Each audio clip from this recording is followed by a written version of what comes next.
Hello dad. Hello Mitra, good news. என்னது?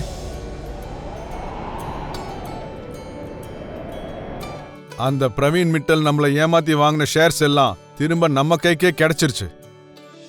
Dot, நீங்க என்ன சொல்லிட்டு இருக்கீங்க? ஆமாண்டா, ஷேர் ஹோல்டர்ஸ் எல்லாம் பிரஷர் பண்ணதுனால பிரவீன் மிட்டல் நம்ம வழிக்கு வந்துட்டான். நம்மளோட ஷேர்ஸ் எல்லாம் திரும்ப நம்ம கிட்டயே கொடுத்துட்டான்.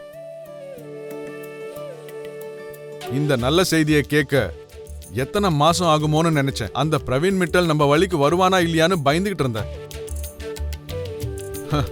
எந்த தேவதையோட கருணையோ அந்த ஷேர்ஸ் மொத்தமும் தானாவே நம்ம கைக்கு வந்துருச்சு.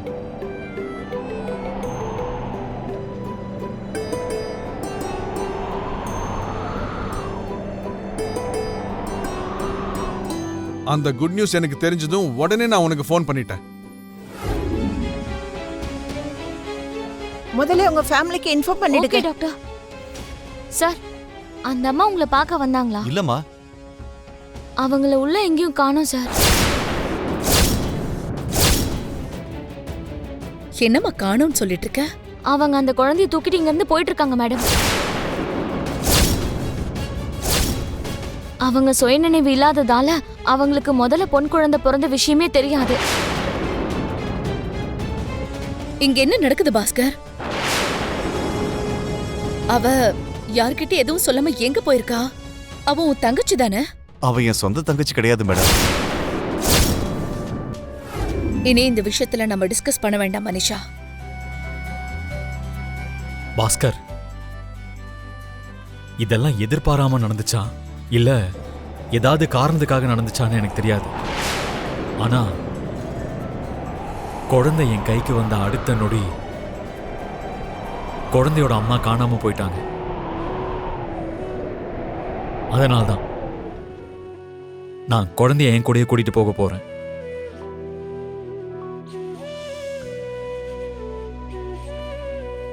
இந்த குழந்தை எங்க கூட பாதுகாப்பா இருக்கும். அந்த பொண்ணு எப்ப திரும்ப வந்தாலும் எப்ப இந்த குழந்தைய பத்தி கேட்டாலும் அவளை எங்க கிட்ட அனுப்பி வை. குழந்தைய கொடுத்து அனுப்பிடுறோம். சரிங்க சார். மாம், போலாமா? வாப்பா.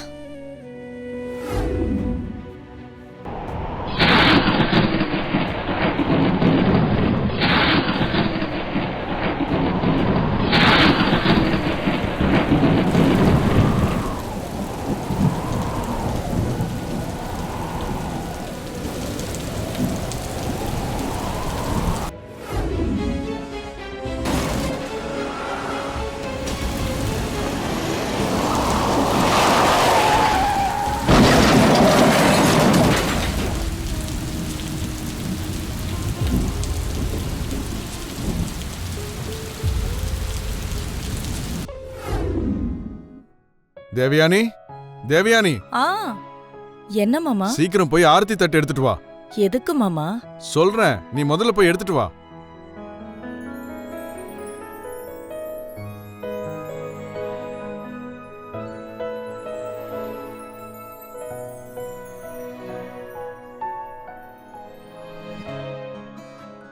என்னாச்சு மாம், என்ன பண்ற?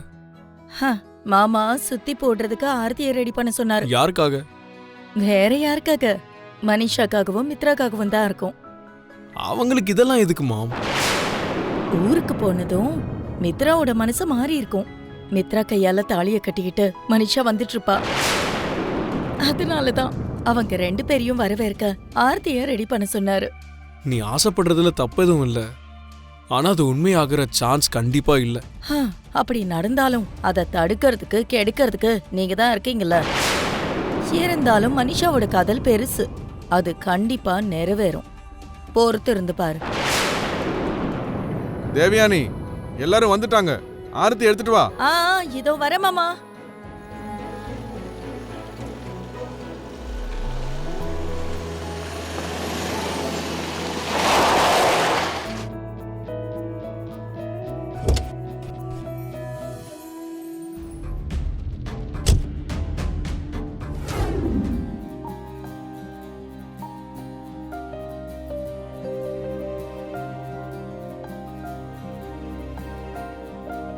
கையில இருக்கிற குழந்தை யாரோடையது?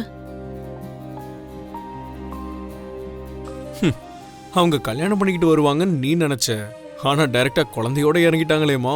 நீ வாய மூடு. மித்ரா, உன் கையில இருக்கிற அந்த குழந்தை யாருது? இன்னையிலிருந்து நம்ம கூட நம்ம வீட்ல இருக்க போற குழந்தை, நம்ம எல்லார் கூடவும் வாழ போற குழந்தை.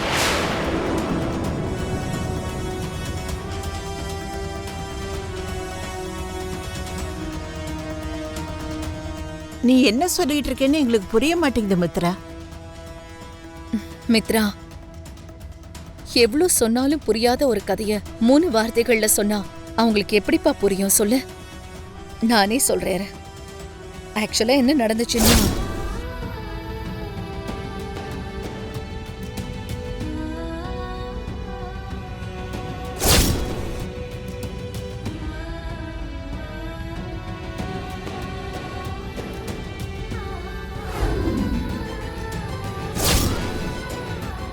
அவங்களுக்கு ட்வின்ஸ் பிறந்திருக்காங்க சார். அந்த அம்மா உங்களை பார்க்க வந்தாங்களா? இல்லம்மா. அவங்கள உள்ள எங்கேயும் காணோம் சார். அவங்க அந்த குழந்தைய தூக்கிட்டு இங்க இருந்து போயிட்டு இருக்காங்க மேடம். ஐயோ பாவோன்னு உங்களுக்கு தோணி இருந்தா ஏதாவது அனாதாசிரமத்துல தான் கொண்டு போய் சேர்த்திருக்கணும். இப்படி வீட்டையே ஒரு அனாதாசிரமமா மாத்தி இருக்கீங்களே. இந்த குழந்தை அனாதை கிடையாது சித்தி. பின்ன யாரு? நீ கல்யாணம் பண்ண பொண்ணுக்கு பிறந்ததா, இல்லனா இந்த வீட்ல உள்ளவங்க யாருக்காவது ரத்த சம்பந்தமா? என்ன பந்தம் இருக்குன்னு அந்த குழந்தைய நீ வீட்டுக்குள்ள கூட்டிட்டு வர? தேவயானி, குழந்தைய ஹாஸ்பிட்டல்லயே விட முடியாம வீட்டுக்கு தூக்கிட்டு வந்திருக்கோம். அதுக்காக இந்த அளவுக்கு பிரச்சனை பண்ணணும்னு அவசியம் இல்ல. இப்படி சொல்லிட்டீங்களேக்கா. நந்தன் குடும்பத்துக்குன்னே இந்த ஊர்ல மரியாதை இருக்கு, கௌரவமும் இருக்கு. அதே மாதிரி இந்த குடும்பத்துல உள்ளவங்களுக்கும் மரியாதை கௌரவம் இருக்கு. இப்படி காத்துல ஊசல் ஆடிக்கிட்டு இருக்க இந்த அருந்து போன காத்தாடிய வீட்டுக்குள்ள கூட்டிட்டு வந்து அலங்கரிக்கிறேன்னு சொன்னா யார் ஒத்துப்பாங்க?